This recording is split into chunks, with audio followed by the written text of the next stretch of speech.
দোষর সে আইনের আয়তায় আসবে, কিন্তু আমার দায়িত্ব নয় যে কারো বাড়ি গিয়ে ভেঙে দিব, কারো বাড়ির জিনিস আমি লুট করে নিয়ে আসবো, কারো বাড়ির পুকুরের মাছ আমি ধরে সেটা নিয়ে আসবো, কারো গোয়াল ঘর থেকে গরু নিয়ে যাব। এই দায়িত্ব তো আমার নয়। এই দায়িত্ব যে অন্যায় করেছে, অপরাধ করেছে, তার দায়িত্ব পুলিশের, আইনের, আদালতে, তারা সে দায়িত্ব পালন করবে। একটি আইনের শাসন যদি প্রতিষ্ঠা করতে চায়, এটাই হচ্ছে নিয়ম, এটাই হচ্ছে বিধি। গতকাল সামাজিক যোগাযোগ মাধ্যমে নানাভাবেই অনেক কথা তারা ছড়াচ্ছে, সত্য তথ্য যাচাই না করে আবার মনে হয় কোনো কথা প্রচার করা এটা সৎ সাংবাদিকতার প্রকাশ নয়, হতে পারে না।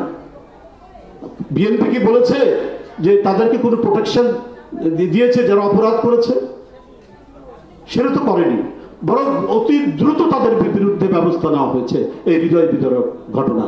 যদি শেখ হাসিনার মতো এক একটা মাফিয়া, একটা দুর্বৃত্ত যাদের বিরুদ্ধে অভিযোগ এসছে, সে শামীম ওসমান হোক, সে মাদক ব্যবসায়ী কি বলে যে বদি হোক, সে নাটোরের শিমুল হোক, ভয়ঙ্কর ভয়ঙ্কর সন্ত্রাসী এমপি যাদেরকে পার্লামেন্টের মধ্যে শেখ হাসিনা প্রোটেকশন দিয়েছে, তাদের পক্ষে কথা বলেছে, তারা আরো আশকারা পেয়েছে এবং তারা একজন শিশু, এই আশকারার কারণেই নারায়ণগঞ্জে তোকি একজন কিশোর, আলোকিত একটি কিশোর, ফুটফুটে একটি কিশোরকে হত্যা করার অভিযোগ রয়েছে।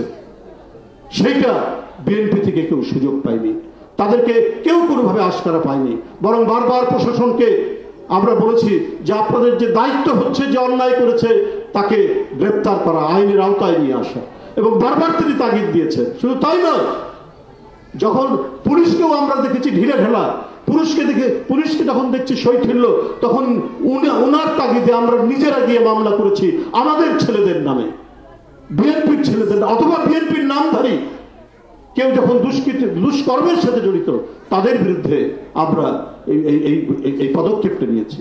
আর বিটফুটের সেই ঘটনা, গতকালকের ঘটনা, এটা একটা ভাঙাড়ি, তারপর সিলভার যত বিভিন্ন পণ্য, এগুলো নিয়ে তাদের নিজেদের মধ্যে দীর্ঘদিনের সংঘাত।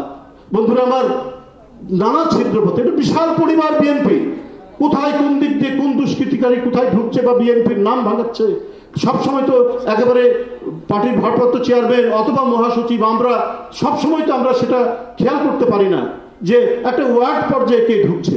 এটা হতে পারে একটা গোটা পরিবারে, এমনকি একটি পরিবারেও এক ভাই দেখা যাচ্ছে একেবারে সাধু সন্ন্যাসীর মতো আচরণ করছেন, অত্যন্ত সজ্জন মানুষ, আরেক ভাই দেখা যাচ্ছে যে দুষ্কৃতিকারীদের মতো সে আচরণ করছে। এই ঘটনা তো আছেই পরিবারে।